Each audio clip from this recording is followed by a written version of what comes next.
Here are 5 things you can do in your spare time to increase your income and improve your bank account. My name is Andres. This is a Strong Family Money Show where I help dads improve their fitness, their finances, and their family.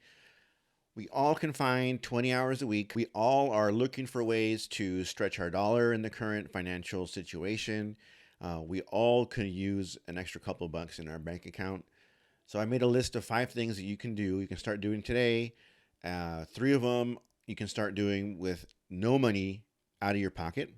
And 2 are tried and true methods that everyone has used to improve their finances. Let's get started. Number 1, everyone has talked about at some point in their life about writing a book. Uh, you can write a book, upload it to a site like Amazon Kindle at no cost, and you can start charging people and making money off of your ideas. It can be a fiction book, it can be an instructional manual, it could be something teaching them how to do your job. Um, it can also just be to gain some credibility in an area that you want to then explore and do something else with. But sitting down at your computer, writing a book, editing it, making a cover, and uploading it to Amazon costs you nothing out of your pocket.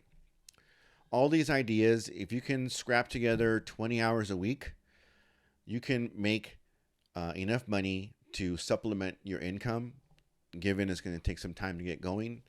But these are all things that you can do in your office, in your car, on the weekend, right? At lunchtime, and start making money for your family. So, writing a book, easy. Sit down. You can set a number of words per week to uh, to type out, pages, right, per week, whatever your goal is.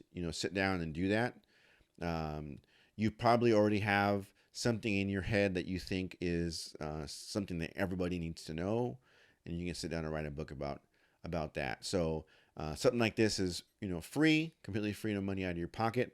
There are, if you want to spend a little bit of money on this to get it going, advertising is probably where you're going to put your money. So number one, create and sell books on something like Amazon or other sites of that type.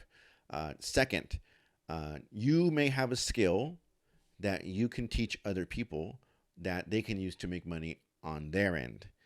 You can offer online courses. Again, just write an outline of what you know how to do. Uh, you just go to, you can then make like a PowerPoint, use something like Loom, which is free. Start putting lessons together, put together your curriculum, and upload it to a site. A lot of these sites don't charge you anything up front. They take a percentage of what you sell. But that's a good way to make some income on the side in the spare time that you have. And we all have spare time. I know I can get together a good amount of time. If I schedule out my stuff, I can find chunks of time throughout the week, and they, patch them all together, and it's a good amount of time to get something like this going. So online courses, a series of courses. It can be a one-off thing. You can make it another side job and make multiple types of courses. But something that right? Video editing. Is it walking? Training dogs.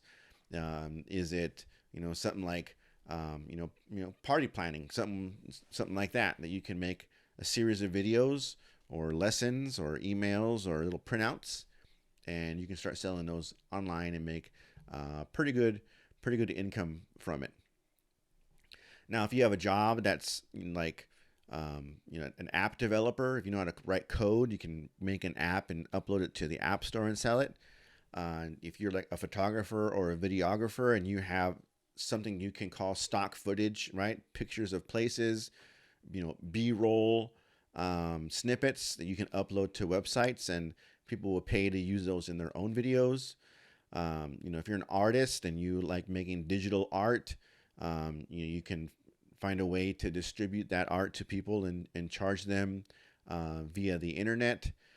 So there's a lot of digital services that people know that other people don't, and at this point in the economy that we're in, where people are blog writers and YouTubers, right? They need stuff like that to keep their own sites going, and they're probably willing to pay pretty good chunk of money to get that from you. This fourth one takes a little more work up front, and it takes a little bit of money out of your pocket to do this, right? So getting a rental property, these last two are probably the most tried and true methods to make extra income, for people who have like a full-time job and, don't have much time left over to do something like this. So getting a rental property, identifying a property that you can buy and make money at through collecting rent from somebody. There's a lot of ways to do this. You can go find people who are behind on their real estate, on their taxes. You can then, purchase that property, renovate it if needed, find a new tenant, and rent it out to them. You find the right tenant, they're going to be in there for a long time. Everybody needs a place to live. And this is something that has been used for people to make extra income and become pretty wealthy for a long period of time. And there are a lot of people him and ha about real estate right now and being a landlord in general. But there's the cash flow you get from the renter. There's someone paying down the mortgage so that you eventually own the property outright.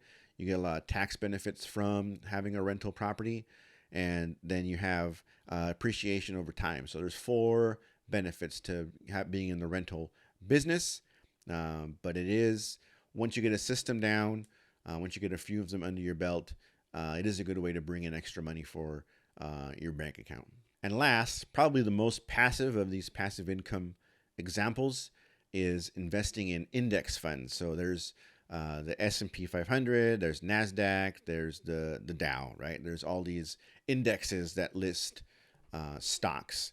And every one of them has a fund that is a basket of whatever stocks are in that fund. The S&P 500 has one. That's probably one of the most popular ones. And you just keep buying that stock and you track the market over time. People who make the most money in the stock market are people who invest in things like this, right? The quality, and these funds have companies that are vetted. They're not like the fly-by-night stuff. It's the tried and true companies. And you just put money in there and you wait, right? People who make money off of 1 or 2 stocks and 1 or 2 trades, right? Those are pretty few and far between. And the people who try and time the market really don't make as much money as they think they do. So people who just invest the money in these index funds and leave it in there for a long period of time are the ones that come out on the other end, with more money than they invested. So these are 5 ways. There are lots more than just the 5 that I picked. 5 ways to make extra income with the time you have, outside of your 9 to 5 job. Here's another video that I think you might find interesting. My name is Andres. This is the Strong Family Money Show. Thanks for watching, and I'll talk to you guys next time.